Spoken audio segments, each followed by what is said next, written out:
Դուք ձեր նախագիծը ներկայացնելուց, ինչպես հասկացա, տեղական ինքնակառավարումից վերցնում եք հուշարձանների պահպանության ճարտարապետական ԱՊԶ կոչված եւ շինթույլտվություն տված եզրույթը, խոսեցիք նաեւ վերջնական ավարտական ակտի, դրանց փոխանցման կարգի մասին եւ ինչպես եք պատկերացնում ԿԳՄՍ նախարարությունը պետք է ճարտարապետական առաջադրանք առանց տեղական ինքնակառավարման մարմինների հետ համագործակցելու։ Նախկինում եւս եղել է այդ գործառույթը, կարգավորված եղել, հատուկ պահպանողների հետ կապված պարտադիր լիազոր մարմին այդ թվում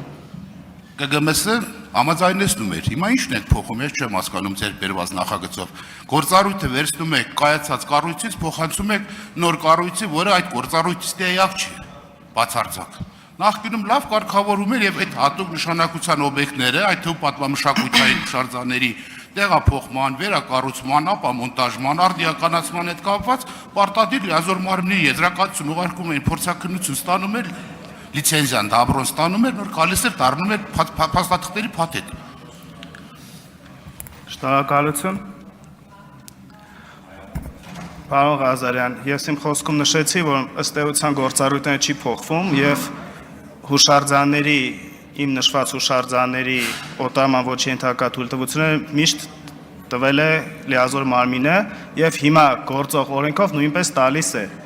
եւ միշտ դա տրվել է լիազոր մարմնի կողմից։ Ուղղակի, քանի որ թիմ օրենքում էլ կա, որ շինարարության թույլտվությունները տալիս են իրան քաղաքաշինությունները, մենք կոնկրետացրել ենք դեպքերը եւ խոսքը գնում է այդ հատուկ կառավարության ցանկին, օտարման ոչ ենթակա, օրինակ Գառնի տաճարին, որի շինթույլտվությունները հիմա ավելի հստակ գրված է, որ տալիս ենք մենք, քանի որ իր մասնագիտական ներուժը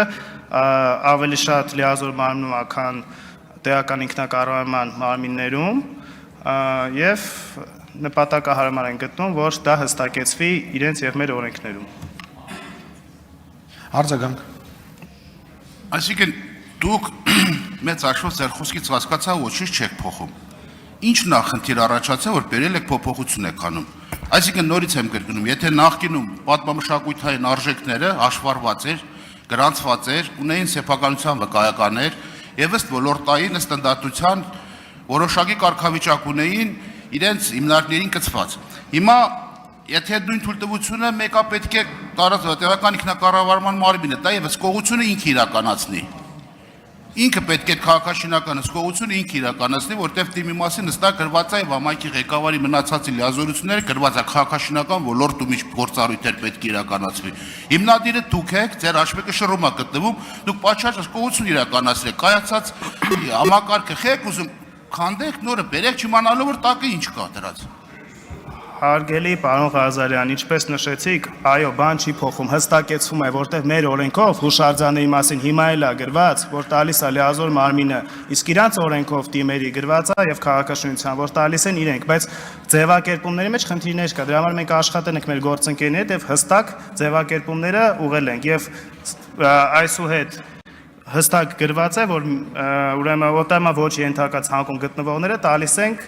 մենք, այսինքն ԿԳՄՍ նախարարությունը։ Շնորհակալություն։